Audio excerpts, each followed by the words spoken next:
Sa kabila ng maraming challenges, How are you? How are you? ngumiti at maging grateful. La la la la la la la. It's really a great and wonderful day. Matamis ang buhay. Mahirap man o masaya, Ang ganda-ganda ng ating mundo. laging may pag-asa dahil matamis ang buhay.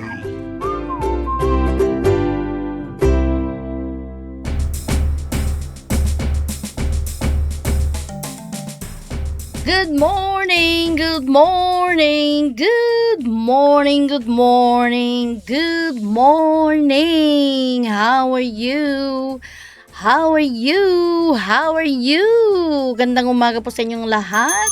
Matamis na pagbati ang atin pong itinataas at masaya tayo pong bumabati sa bawat isa ng magandang umaga. Naku, alam mo ba best friend kung bakit ganito ang suot ko ngayong araw?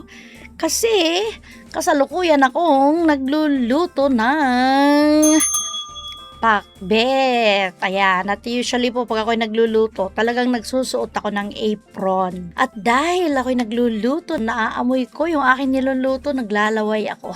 Paborito ko ang pakbet. Opo. At ngayong araw ay pag-uusapan natin sa program po natin ang pakbet o pinakbet. Ayan, at ang iba't ibang lasa ng pakbet sa iba't ibang lugar sa buong Pilipinas. Ano ba naman yan? Pinakialaman natin ng pinakbet na niluluto mo, best friend. Pero sa pamamagitan po ng ating program ngayong araw ay titignan po natin, kilalanin natin mabuti yung niluluto mong pakbet, kapatid, no? At hindi pare-parehas ang version ng ating mga kapitbahay kung paano nilang or kung paano silang nagluluto ng pakbet. At syempre po sa araw na ito, I am your one and only best friend, Lily Garcia po. At syempre, tcharan! Kasama ko si Berry as always. Tahimik siya kasi nauna na siyang nakapasok. Buti na lang, pinapasok ko na. Kung hindi, mamaya tatahol na naman siya. Pero anyway, at the end of our program, gusto ko kapatid, makilala natin yung kwento. Ano ba, bakit ba nagkaroon ng ulam na pakbet? Ano yung iba't ibang versions nito sa buong Pilipinas? At syempre, mahikayat at ma-convince kita, best friend, na masarap kumain ng pakbet at marami pong gulay yan at ito dapat supposedly ay nakakatulong para tayo po ay maging mas malusog sa buhay po natin. Ayan. So, ang tanong, saan ba nagmula ang pakbet? Ano yung 5 paraan? 5 lang po kasi alam ko baka 20 versions yan or 50 o baka as many as kung ilang lalawigan mayroon po tayo, no? Pero ngayong araw, 5 versions lang po ng pagluluto ng pakbet ang ating pag-uusapan. Ayan, kapatid. At hopefully ay, kasi meron palang pakbet na Bicol, may mga ganun palang tinatawag, no?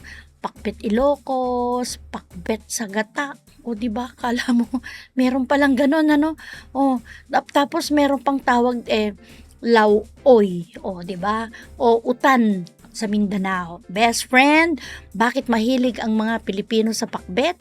Huwag po kayong alis, maganda ang kwentuhan natin.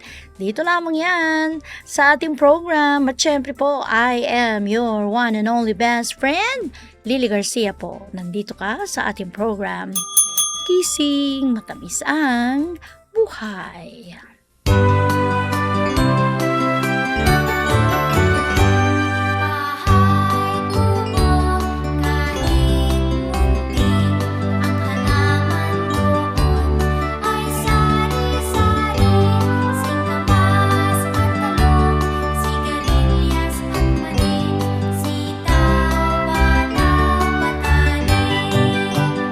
Kundol, patola, bukod, kalabasa.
Tuloy po tayo sa ating pong program, Gising, Matamis ang Buhay. Isipin mo siguro, best friend, ang aga ko namang nagluluto. Ayan, depende po kasi sa oras. Kung minsan pag nagluto po ako, alauna, depende kung anong oras. At kung minsan gabi ako nagluluto. Pag nagluto po ako, sabay-sabay. Sa totoo lang, ang niluluto ko po ngayon ay dalawa. Isang adobo, tsaka isang pakbet. So, bago pa po ako pumasok dito sa likod ng bahay namin para gawin tong program natin, ay nahiwa ko na, nailagay ko na sa kaldero, lahat ng sahog, nailagay ko na, mga ganyan, ano. At kahit yung adobo, naihiwalay ko na rin, nalagyan ko na rin ng lemon, natimpla na, may suka, ay walang suka kasi may lemon siya. Meron siyang toyo, may paminta, may dahon, tubig na konti lang, nahiwa, ganyan, paminta.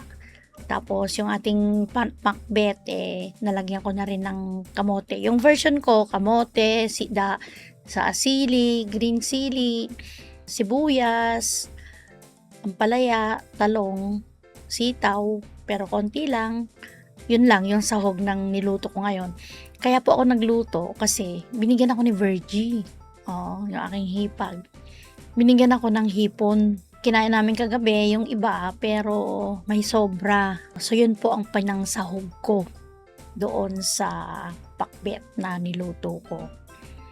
Usually kapag nagluluto ako ng pinakbet, yung sarili kong version ay ang sinasahog ko talaga karne ng baboy. Pag may adobo, di lagyan mo ng konting adobo, konting sabaw ng adobo rin. Ganyan. So, version ko lang po yun. Ewan ko sa inyo kung ano yung version ninyo. Anyway, dun po sa mga best friends natin na laging nagluluto, alam ko sa atin po dito sa Isabela ay pakbet ang pinaka sikat na niluluto po natin, sa totoo lang, marami pong iba't ibang mga version. Especially dahil malapit tayo sa Ilocos region, kapitbahay natin ang Ilocos region na kung saan dyan po nagsimula ang pinakbet na ulam. Nagsimula sa Ilocos region, At yung salitang pinakbet actually ay galing sa salitang pinakbet. Yun, pinakbet. Ano ibig sabihin ng pinakbet? Sa Ilocano po, pinakbet, na ang ibig sabihin, lumiit. Yan. O kaya kumulubot.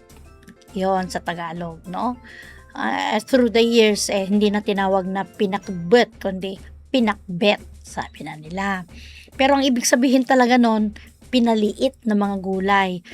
Pinakulubot na mga gulay. Kasi habang niluluto pa yung mga gulay, una lumiliit, lumalambot. Yan. So, habang lumalambot at lumiliit yan, yung sabaw, sinisip-sip ng mga gulay, yung lasa, sa sabaw. Kaya masarap. Grabe, naglalaway ako.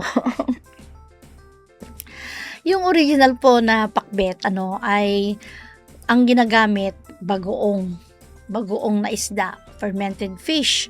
Hindi patis, kundi bagoong talaga. At maraming gulay na karaniwan po. Usually, ang ginagamit na gulay, yung mga tanim lang sa garden. So, talong, kamatis, paria, okra. Yun, walang okra yung tanim. Nakalimutan kong bumili anyway, so ganun walang okra yung niluluto ko ngayon. Pero usually, nagdadagdag po ako. Nilalagyan ko ng okra. Very seldom ako maglagay ng sitaw sa pakbet ko, Ngayon, first time kong ginawa, bumili ako ng parang 5 pieces na Baguio beans yung nilagay ko.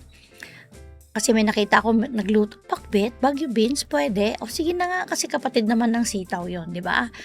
So, ano yung mga iba't ibang paraan ng pagluluto ng pakbet? Sa Pilipinas, dito po sa Ilocos, pinaka-original po yan. Pag sinabing pakbet, lutong Ilocano yan. Lutong Ilocano. So, ano yung mga hahalo niyan? Palaya, talong, okra, sitaw, kamatis, adunga kamatis. Yun, adunga kamatis. Sili, tapos bagoong isda. Ang pinangpapalasa. Usually, kapag nauso rin po dyan sa Ilocos, ngayon, nung unang panahon, syempre ang sahog po niyan, walang sahog.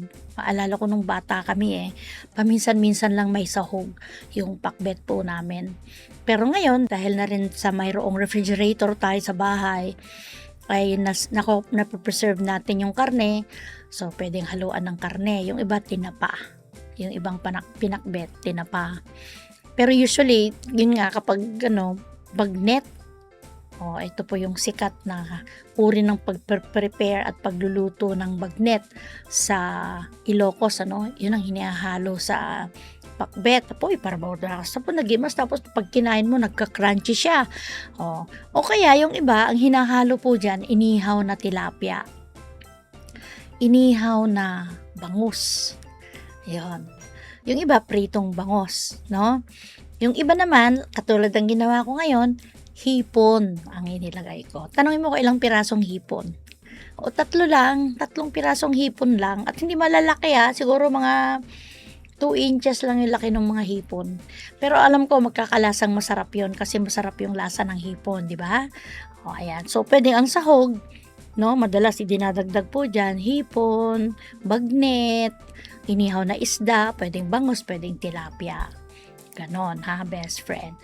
Usually po, ang pinakbet, pag niluto, maalat. Talagang mas maalat kaysa sa regular na mga ulam na niluluto. Yun naman yung something distinct sa pinakbet. Kung ikaw ay may sakit, medyo iwas-iwas. Iwas tayo sa masyadong maalat, masyadong matamis, masyadong mataba. So, iwas po tayo sa masyadong maalat. Kaya nagluto ka tipakbet, pwede naman yung hindi masyadong maraming bagoong, best friend. Ayan. So, ganun po ang style ng pagluluto ng pakbet sa Ilocos. Mamaya, sa pagbabalik natin, tingnan naman natin, punta tayo sa NCR, punta tayo sa Central Luzon. Paano bang magluto ang mga best friends natin dyan sa Nueva Ecija, dyan sa Metro Manila, Bulacan, Tarlac. Mamaya po sa pagbabalik ng ating program, Gising Matamis ang Buhay. Welcome and listening to a radio station where the mighty hosts of heaven sing. Turn your radio on. Turn your radio.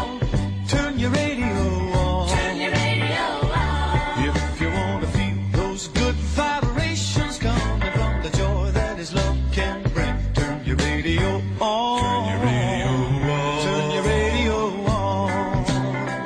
Turn your radio on. Oh, yes, turn your radio on.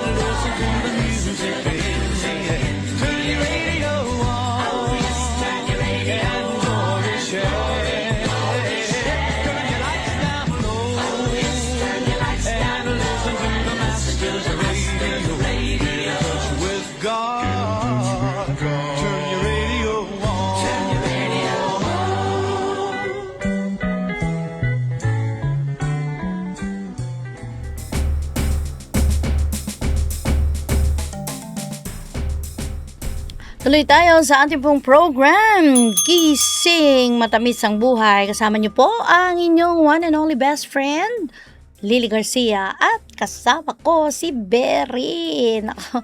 Sana nagsasalita si Berry, parang may kausap ako dito. Hindi sumasabit lang siya sa pintuan pag nagbubukas ako ng bintuan. Anyway, pakbet pa rin po ang pinag-uusapan natin. At ngayon alam na natin na yung pakbet pala, kaya tinawag na pakbet yan kasi pinakbet.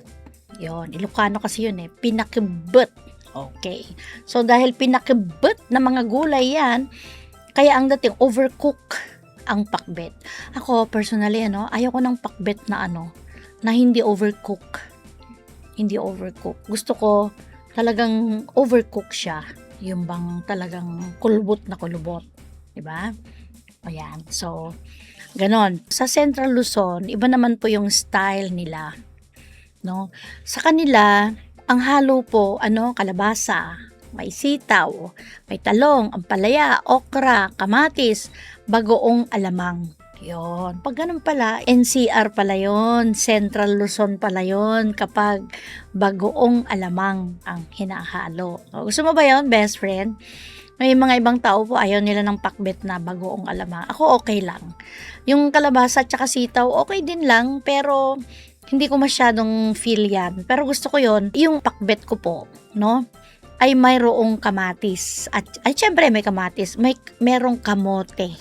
May kamote para medyo manamis-namis. Nasubukan kong minsan kumain po kami sa Ilocos, no, sa isang restaurant na hindi malaking restaurant. Ang sarap nung pakbet nila, ang daming kamatis. Alam mo yung sabaw na kulay orange, sa sobrang dami ng kamatis niya, ang sarap. So anyway, yung pong pakbet ng Central Luzon, mas malapot. Siguro dahil meron siyang kalabasa. Ako usually, pag may kamote akong nilalagay, dinudurog ko yung iba para lumapot yung sabaw. Ganon ang ginagawa ko.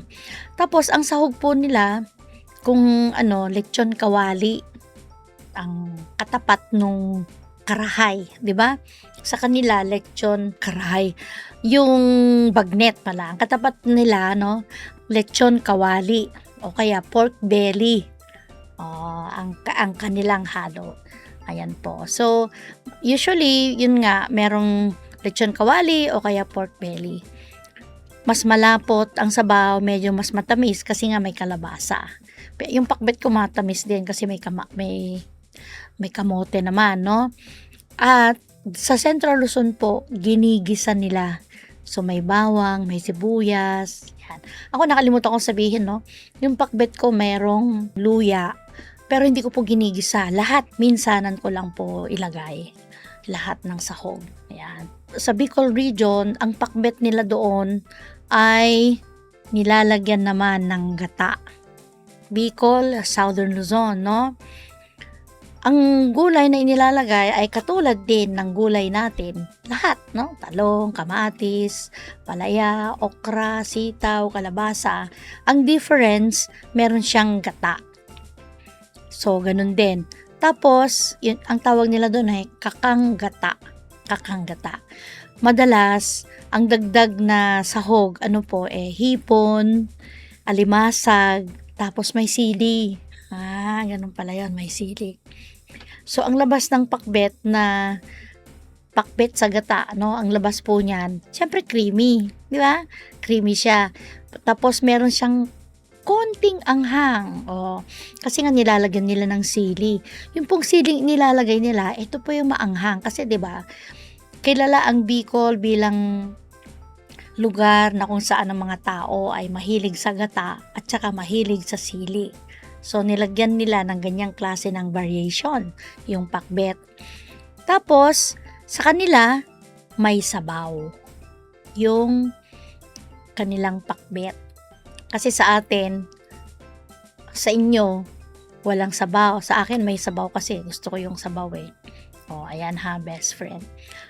Mamaya po, sa pagbabalik natin, biyaheng Bisaya naman tayo. Ang tawag naman nila doon, laswa. Ang laswa!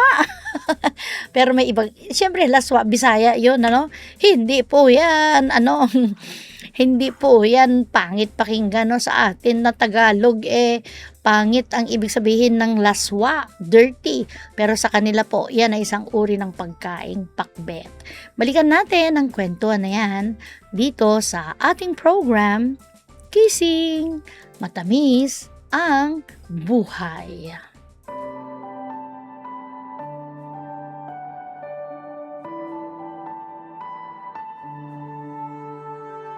Sa paglipas ng mga taon, taglay ang mabuting balita. Ebanghelyo ng Panginoon, ipahayag kanyang salita. Hanggang sa dulo ng daigdig, iparating ang pagmamahal. Hanggang lahat ay makarinig, si Kristo ang itatanghal. Sa bawat sulok ng mundo, sa lawak ng papawirin, sa bawat lahi ng tao, sa tayog man at sa lalim, si Kristo ang ihahayag. Pag-ibig niya'y dala-dala, hanggang sa marinig ng lahat ang mabuting balita.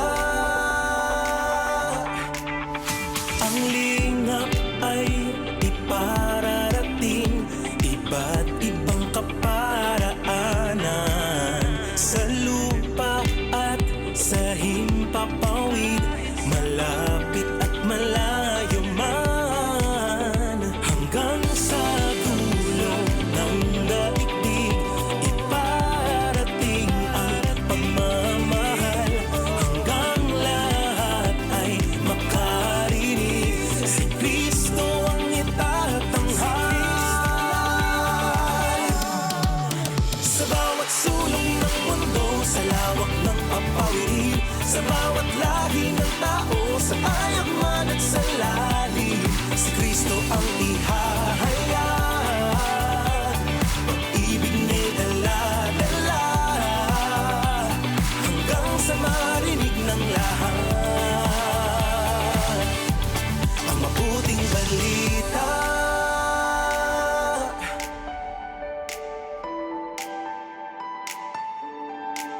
Until all have heard His story, until all have seen His glory, to each corner of the world will proclaim His living word.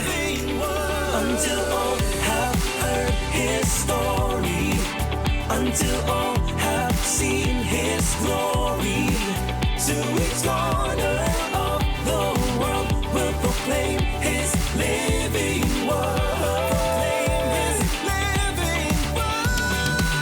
To each corner of the world, far beyond what eyes can see, to all peoples of the earth, through the land, the sky, the sea, Jesus we will proclaim.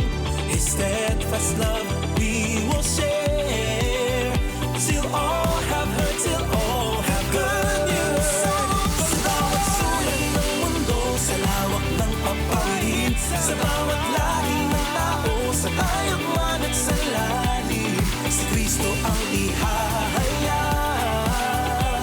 Pag-ibig niya'y dala-dala, hanggang sa marinig ng lahat. Sa bawat sulok ng mundo, sa lawak ng papawirin, sa bawat lahi ng tao, sa tayak man at sa lalim, si Kristo ang ihahayag. Pag-ibig niya'y dala-dala, hanggang sa marinig ng lahat ang mabuting balita. Aming Diyos, salamat sa'yo sa mga biyayang ito. Sa araw-araw, marami tayong pagpapalang tinatanggap buhat sa Diyos. Ang ating buhay, kalusugan, karunungan, trabaho, pamilya, kaibigan at marami pang iba. Ang lahat ng ito ay mga kaloob na madalas ay pinagwawalang bahala natin. Bilangin ang iyong pagpapala at mapapaalalahanan kang hindi ka kawawa. Tapat ang Diyos. Kailangan mo lang magtiwala sa Kanya. Aming Diyos, salamat sa'yo sa mga biyayang ito. Amen. Nagsasahing papawid mula sa Santiago City, Isabela. Tampok ang iba't ibang wika at kultura.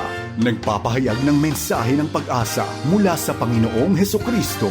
Ito ang 1143 TZMR, Your Missions Radio.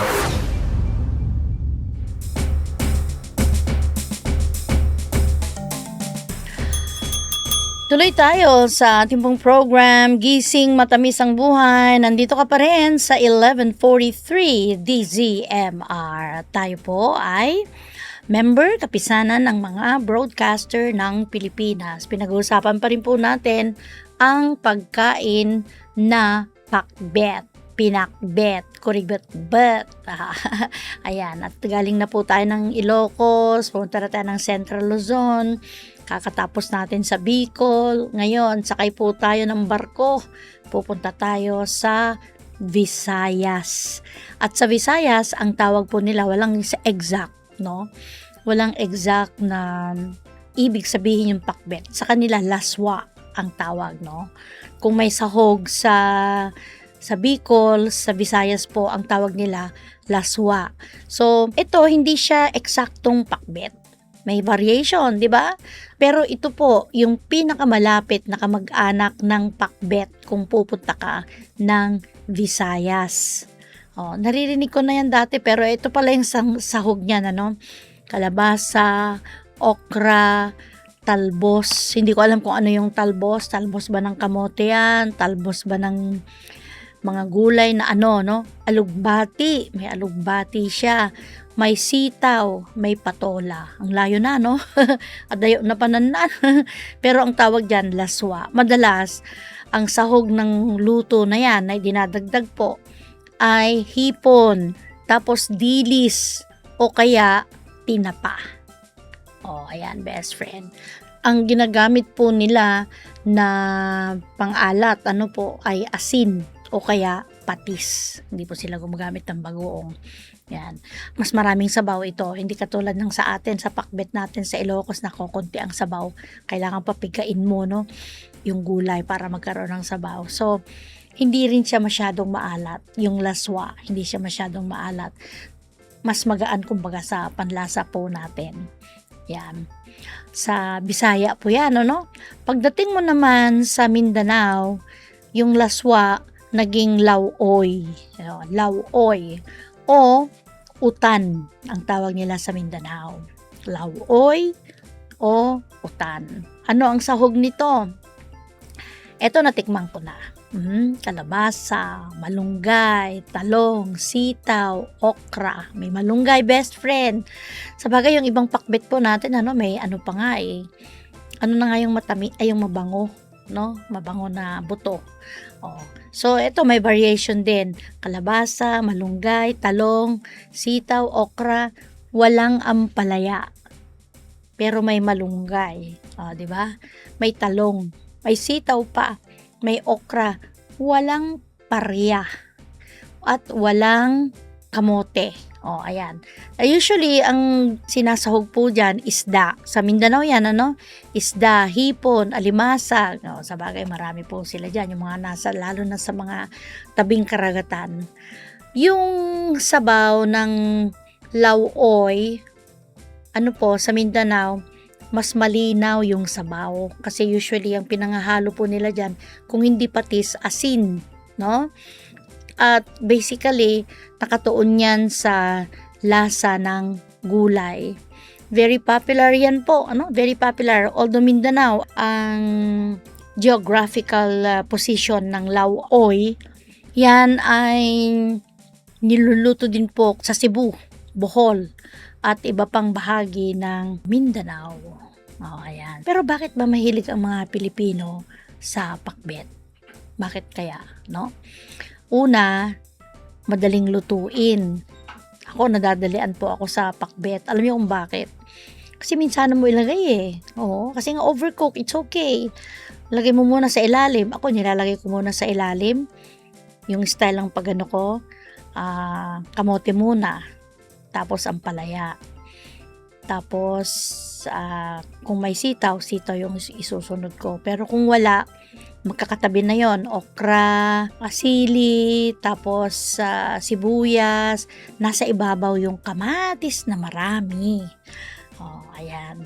Sa atin, kaya po mahilig ang mga Pilipino sa pakbet kasi yung gulay na ginagamit, very available. Kahit saan, kahit anong season, meron sa atin. Lalo na po sa atin dito sa Region 2, tsaka Region 1, no? At yung pong mga tanim na yan ay halos all year round. Pwede ka pa nga mag-pot gardening Pot gardening para yung mga vegetables na yan, i-harvest mo na lang sa garden. Kahit yung mga barangay gardens po natin, yan ang mga usually tinatanim. Kamatis, talong, okra, ampalaya, yan, mga yan. So, yung pong mga gulay na yan ay angkop na angkop dun po sa climate natin. Walang problema. At ayon po sa mga pag-aaral, inaral po yung mga pagkain ng mga Pilipino at saka sa mga Filipino communities sa ibang bansa. Ang pinakbet ay isa po sa mga pinakakilala na gulay or vegetable dish na ulam sa buong mundo at regular na lumalabas sa mga listahan ng mga traditional na pagkain Pilipino dito sa Pilipinas o sa labas ng bansa. Totoo po yan. Pag pumunta ka sa mga Filipino stores, o kaya Asian stores, kung ikay nasa ibang bansa, you will be surprised na meron pong mga tindang mga ganitong gulay. Ampalaya, pag yung mga maliliit na mga ampalaya, o kaya marunggay, yung dahon ng malunggay, sitaw, no?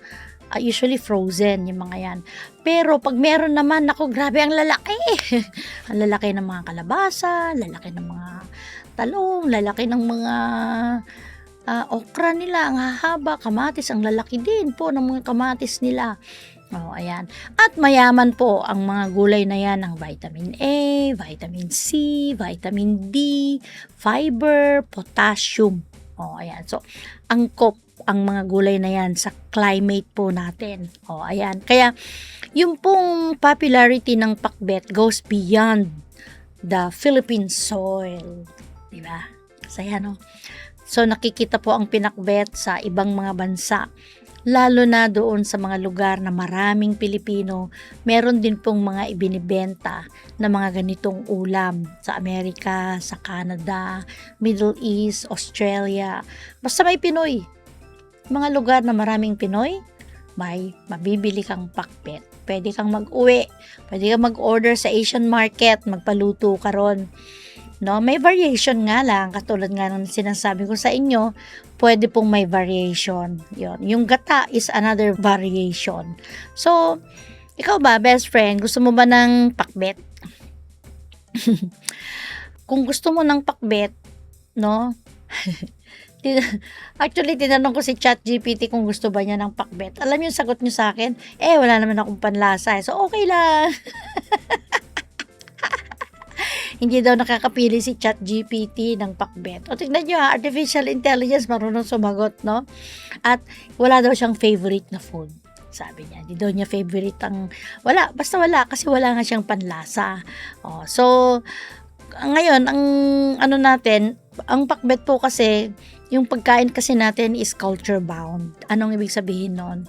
Yung panlasa natin at saka yung mga paborito natin ay depende sa kultura natin. Sa atin ng mga Pilipino, ito yung part ng ating culture. So ito yung paraan na kung papaanong tayo ay naghahanda ng ating pagkain. Yan. Especially, no, nasa month of July po tayo at July month is nutrition month. Ayan. So, gulay ang focus natin. Kaya eto, kailangan i-appreciate po natin yan. At saka ang daling itanim. Madaling itanim. Pot gardening ang sagot po sa mga bahay na walang lupa, no? O kaya ay hindi malaki ang backyard ninyo. Yan, pot gardening po. Huwag mo kalimutan yan, best friend, ha? At ang pakbet ay isa sa mga ulam na Pilipino na pwede po nating ipagmalaki anywhere in the world. Sa Hawaii, yung mga Ilocano doon, siyempre mga Ilocano, marami po ang mga nagtatanim ng mga ganyang klase ng gulay. Maalala ko yung isang classmate ko, nagpunta ng Hawaii kasi may mga kamag-anak siya doon. Siya ay taga Nevada. At nung siya ay pumunta ng Hawaii, nag-uwi siya ng mga gulay na tanim doon. Talong, pangpakbet. So, pagdating niya ng Nevada, sa bahay nila, nagluto siya ng pakbet. There's another one, pumunta ng Hawaii, taga mainland US din siya. Nagluto siya sa Hawaii, nilagay sa freezer, dinala sa mainland. Ganon, no? So, lalo na ngayon at uso naman at pwede namang magbiyahe ng mga ulam dahil nga sa frozen, no? At hindi naman masyadong mahaba yung biyahe dyan. Pag mga ganun lang, few hours, no? At nandun ka na. So, napapreserve po yung pagluluto at yung mga ulam na ganyan. Ang saya, no? At yan ang maganda at yan ang mabuti kapag yung pong mga gulay po natin ay na kakain natin at tayo nakakapagtanim. So, ang tanong, ikaw ba gusto mo ng pakbet o hindi? Again, iba-iba. Yung iba gusto nila ng pakbet pero ayaw nila na bagoong ang panlasa. Gusto nila ang pakbet kung asin o kaya patis ang ginagamit. Yan lang ang niluluto ko na bagoong ang ginagamit ko. Usually po, asin ang gamit ko. Okay? Ayun. So, whether therefore you eat or drink or whatsoever you do, do all to the glory of God. Mamaya po sa pagbabalik natin, ay itutuloy po natin ang kwentuhan natin sa mga pakbet-pakbet na yan, ha? Dito yan sa ating program, Gising, Matamis ang Buhay. Carlo, patabi naman oh. Ano ang baon mo? Gulay, kanin at isda. Gusto mo? Ay, vegetables. Hindi ako makain yan. Sabi ni Mami, ito daw ang dapat kong kainin para di ako magkasakit at para lumusog ako. Heto ang baon ko. Mas masarap kaysa sa'yo. Bacon at hotdog. Ngam, ngam. Sarap. Sandali lang ha. Bibili lang ako ng soft drinks. Soft drinks? Bakit hindi na lang tubig? O kaya juice tulad ng sa akin. Oh, ayoko nga. Gusto ko soft drink. Good morning, class. Morning, Ma'am. Oh, where is Alvin? Absent, Ma'am. May sakit po. Mga bata, kumain ng tamang pagkain para maging malusog. Dahil ang batang malusog ay malayo sa sakit.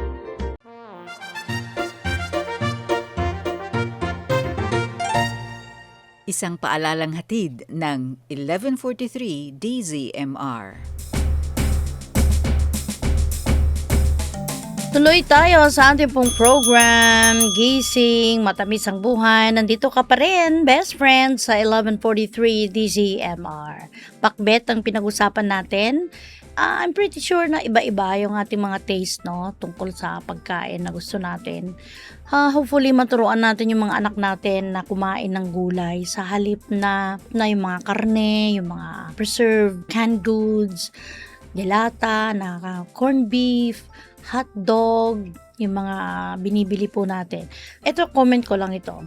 May mga parents po na ayaw nila ng mga ganyan sa canteen, sa school canteen. Although tama naman, ano? Pero kung pupuntahan natin sila, titingnan natin kung anong niluluto nila para sa kanilang mga anak sa bahay, magugulat ka kasi the same ang niluluto nila para sa mga anak nila. Fried chicken, tapos lalabas para kumain sa food chain, hamburger, hot dog, meatloaf, corned beef, lahat po, taas ng sodium, taas ang sugar content, iinom ng mga soda, iinom ng mga colored drinks, no?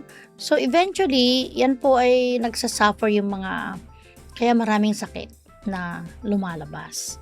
So maganda na turuan din natin mga anak natin na kumain ng gulay, kumain ng isda, yan. At nagagawa po natin yan kung maaga natin silang tinuturuan na kumain ng gulay. Ako'y natutuwa sa mga parents na ganyan, na tinuruan nila yung kanilang mga anak na kumain ng gulay. Ako, binabalikan ko yung aking paglaki. Ayaw ko din ng gulay, sa totoo lang. May mga pinipili lang ako ng mga gulay nung ako'y lumalaki. Halimbawa, gusto kong kumain kapag ang ulam namin ay upo. Gusto kong kumain kung ang ulam namin ay adobong sitaw. Gusto ko yan. Boiled kamote. Ayaw ko ng pakbet noon. Ayaw ko ng ampalaya. No? Kailan ko lang nagustuhan ng pinakbet no ako po ay nasa college na. Tapos, gusto ko ng gulay na kalabasa at saka sitaw. Gusto ko yan. Gusto ko rin ng para tayo nag-enumerate, ayaw ko ng okra. Oo, madulas. Ayaw ko siya. Pero ngayon gusto ko na. Ikaw, ano yung mga paborito mong gulay? Kamatis? Oo, kasi yung kamatis pag wala kaming ulam, yun ang kinakain namin . Nilalagyan ng bagoong ulam na, di ba? Gusto ko yun. Tapos, lalagyan ng bagoong. Ang gagawin ko, lalagyan ko pa ng mantika. Mantika, bubuhusan mo gano'n, ayan. So, iba-iba yung mga style natin. Yung iba nagtataka sila, anong lalagyan mo ng mantika? Kahit po yung pakbet, nilalagyan ko po ng mantika, yun. I remember na meron akong relative, hindi ko na lang maalala ngayon kung sino, Pero pag nagluluto, di ba, pinapakibet yung mga gulay, Tapos pag naluto na, nilalagyan niya ng oil. Nilalagyan ng mantika. Pag luto na, yung na-off na yung basta naka-off na, lalagyan niya ng mantika. Yun. Nagaya ko po yun, pero hindi ko niluluto yung mantika.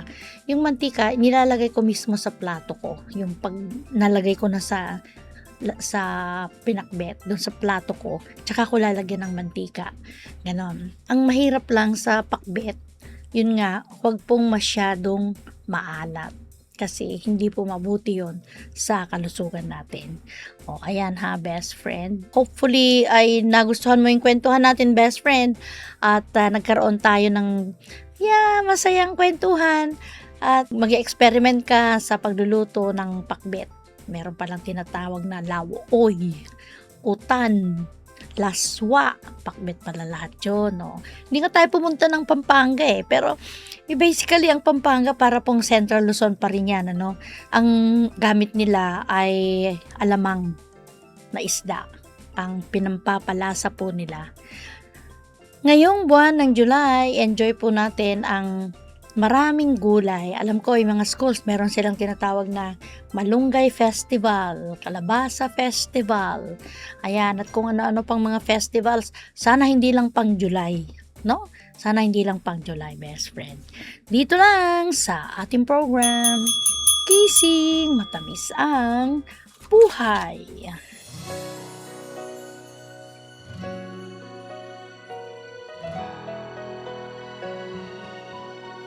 Magkaugnay tayo sa bawat isa, nag-uusap, nagmamahal, nagsasama-sama dahil ikaw ay aking kapatid, sagot kita.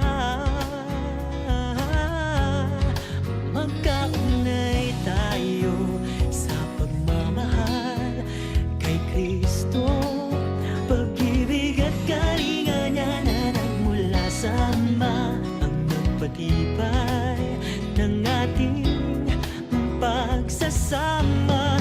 Magkaugnay tayo sa bawat isa sa nagkarang panahon hanggang sa ngayon, sa himpapawid at sa iba pang mabuting paraan, ipinahayag si Kristo sa ating mundo.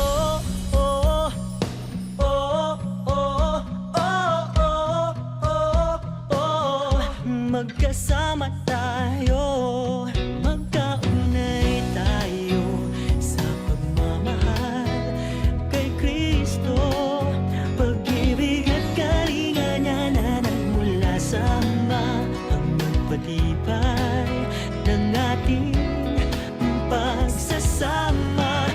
Magkaugnay tayo sa bawat isa sa nakarang panahon hanggang sa ngayon, sa himpapawid at sa iba pang mabuting paraan, ipinahayag si Kristo sa ating mundo.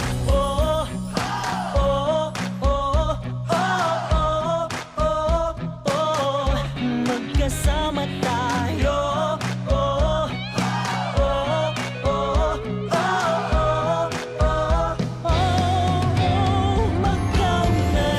tayo sa bawat isa sa nakaraang panahon hanggang sa ngayon, sa himpapawid at sa iba pang mabuting paraan, ipinahayag si Kristo. Magkaugnay tayo sa bawat isa sa nakaraang panahon hanggang sa ngayon, sa himpapawid at sa iba pang mabuting paraan, ipinahayag si Kristo sa ating mundo.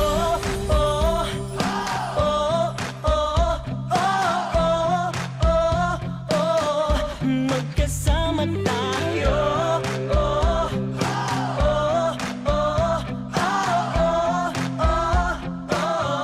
Magkasama tayo.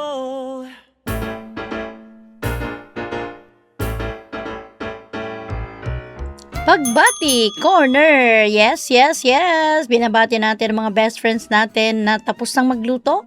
O, nag-iisip ko anong lulutuin. Sige, lata. Kumita ka talikod. Nakwento ko ba sa inyo? No? Teka muna. Hindi. Meron kaming malunggay dito sa kapitbahay po namin. Malapit sa hindi naman namin masyadong kapitbahay. Pero malapit lang dito sa tinitirahan namin na nakalagay huwag munang kumuha ng dahon. Yan, yung malunggay, huwag daw munang kumuha. Nung first time ko po makita yon ay natawa ako. Pero yung kasi malunggay, nakalbo. Nakalbo. Kaya ganun ang sinabi. Siguro meron ng isang buwan, more than a month na po yun na syempre mga tao pinabayaan din siguro nilang wag munang kumuha, Kahapon po, napansin ko marami ng dahon. Tapos yung karatula niya na nakalagay na wag po muna kumuha ng dahon. Wala na. So ibig sabihin, pwede ka na namang kumuha ng malunggay doon sa tanim na yon. Anyway, happy birthday to you, Geomed Kaingat Gatchalian. Sister Lawrence Mailem ng Santiago City ay happy birthday to you. Happy birthday po sa inyong lahat. The Lord bless you. The Lord keep you. The Lord will give you peace. Ayan. And give you peace. Okay. At dun sa ating mga best friends na hindi man natin nabati, o kaya ay hindi ka man maghanda, kapatid, huwag mong kalimutan, mahalaga ang Thanksgiving prayer kasi ang Panginoon, binigyan ka ng panibagong taon sa buhay mo. At doon sa mga best friends po natin na gustong mag-suggest kung ano ba yung mga gusto ninyo na marinig dito sa ating program, mag-text lang po kayo ha. Ang number natin, 0917-564-8388. At doon sa ating mga best friends na gustong makinig ng mga programs po natin, pero wala kang radyo, kaya lang may data ka, best friend, pwede mo kaming hanapin sa Facebook page natin, 1143 DZMR, o kaya sa page ko, Teacher Lily Garcia. Opo. And pwede rin po tayo sa YouTube, Ang channel po natin ay 1143 DZMR. Kung gusto mo naman, kapatid, ay pwede mo namang balikan, doon sa website po natin, 1143dzmr.caster.fm. At tayo ay masaya na nagpapasalamat sa ating tech team. Nako, musta na kaya si Okwa? Musta na kaya si Joshua? Thank you, Sir JM, ang atin pong Chief Technician, si Val Marcelino, ang atin pong Radio Technician, si Janine Javier, Production Assistant, at si Joshua, hello and goodbye. Oo, Joshua Lumabi.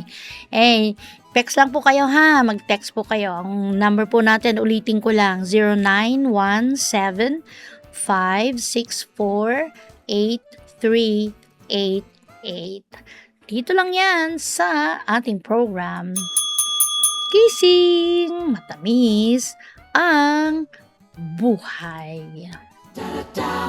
All day you play my music, you make my spirit soar. I found a perfect side. With you life's not a bore. Radio, you give me a song to sing. Melody so good that my heart takes swing.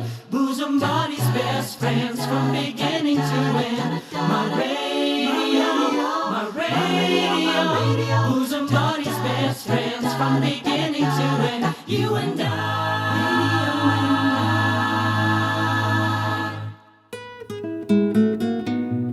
Pabaon verse para sa lahat ng ating pong mga best friends. Mababasa po natin sa aklat ng Genesis chapter 1 verse 29. Ang sabi po dito, and God said, behold, I have given you every herb bearing seed. To you it shall be for meat. Narito, binigay ko sa inyo ang bawat pananim na nagkakabuto. Magiging pagkain ninyo at ito ang inyong magiging karne. Ayan, ha? It shall be for meat. Best friend, yung pakbet po hindi lamang pagkain. Ito ay bahagi po ng kasaysayan ng mga Pilipino. Ito ay parte ng ating kultura. parte ng kultura ng mga Ilocano. At magkakaiba man ang luto natin ng pakbet, no? Ng pinakbet dito sa Luzon, sa Central Luzon, sa Pampanga, sa Metro Manila, sa Bicol, sa Visayas, sa Mindanao, no? Pagkain pa rin po yan at masustansyang pagkain po yan para sa bawat miyembro ng ating pamilya. Yung mga gulay na pakbet, ano po? Yung mga gulay na hinahalo po natin sa pakbet, ano po, ay paalala rin po na yung simpleng pagkain ay maaari pong magbigay sa atin ng tamang sustansya at malaking benepisyo po yan, malaking benefits po yan, ano? Kung ang pinag-uusapan natin ay kalusugan. Bawasan mo lang yung patis niya, best friend, tsaka bawasan mo yung kanyang yung alat, ha, para swak tayo. Kaya sa mga best friend po natin, kung ikaw naman ay may ibang version ng pakbet, mag-text ka din lang, i-text mo sa amin at kwento mo rin, kasi galing ka sa ibang lugar, may bagnet ba, may hipon ba, may isda ba, may prito ba na isda, inihaw ba na isda, bangus ba yan, tilapia ba yan, karne ba yan, no? So ano yung paborito mong pakbet recipe? Mag-invite ka pag mga party, magdala ng pakbet, no? Ayan, gising, matamis ang buhay. Yung iba naglalagay ng maanghang na sili, okay lang yan. Mabuhay ang pagkaing Pilipino. Huwag mo lang kalimutan, kapatid, ang sabi sa Bible, no? Nang ibigay ng Panginoon ang bawat pananim, binigay po niya yan bilang pagkain ng ating magiging pagkain po natin yan. Talagang maganda yung sinabi sa Genesis chapter 1 verse 29, no? And God said, "Behold, I have given you every herb bearing seed. To you it shall be for meat." Nung tanghali mo, kapatid, sana masarap ang pagkain mo, at sigurado mo ikaw nagluto niyan, ha? Sa mga salitang yan, nais nating tapusin ang ating program. Thanks so much for listening. I'm your best friend, Lily Garcia, nagsasabi po sa ating lahat. It's really a great and wonderful day. Ang ganda-ganda ng ating mundo. Ang hardin ng daigdig, ang lawak, ang lawig, ang ganda, ang ganda, ang ganda.